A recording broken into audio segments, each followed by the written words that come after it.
তৌহিদ সাগরের মাঝে ডুব দিলে মন পাবি তারে।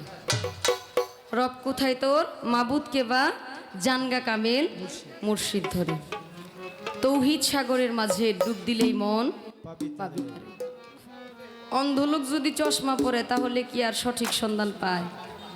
পায় না। এখন অন্ধলোক যারা, আল্লাহ পাক তো নিজেই তাদের অন্ধ করে দিছে। অন্ধলোক যারা, তাদেরকে আল্লাহ পাক নিজেই অন্ধ করে দিছে।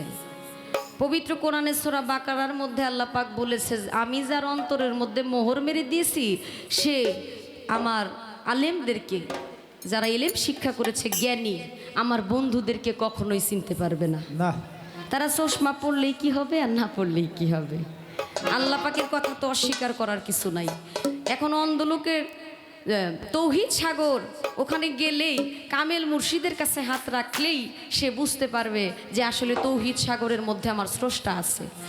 আমি আপনাকে মারিফতের বিষয় থেকে ছোট্ট করে বিষয়গুলো জানতে চাইবো, আপনি একটু বিশ্লেষণ করবেন যে আমরা কিভাবে বুঝবো যে আসলে তৌহিদ সাগরে ঢুকলে ওই তরিকার মানুষগুলো সঠিক। এই যে আগে যে কথাটা বললাম, মানুষ বুঝলে শোনার মানুষ হবি, আসলে মানুষ কারা, মানুষের কি লক্ষণ আছে? আমারও হাত আছে, আপনারও হাত আছে, আমারও পা আছে, আপনারও পা আছে, কিন্তু একজন কামেল মুর্শিদের কাছে কেন যাইতে হয়? সে কেন সঠিক মানুষ খোঁজার জন্য তরিকার মানুষের কাছে যাইতো?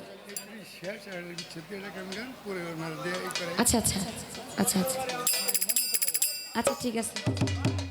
আচ্ছা, এই প্রশ্নটা শুধু ছোট করে রইল। গত মঞ্চ থেকেই বুঝতে পারছিলাম যে কষ্ট মষ্ট করে এই মঞ্চটা শুধু যাবে, কিন্তু আসলে ওই মানুষগুলা কারা, আমরা বুঝবো কিভাবে যে ওই মানুষটাই সঠিক মানুষ? তাদেরকে চিনার লক্ষণটা আসলে কি? ছোট্ট করে বলবেন। বাউল আব্দুল করিম সাহেবের একটি বিচ্ছেদ গান দিয়ে শুরু করি, দেখা যাক কি হয়।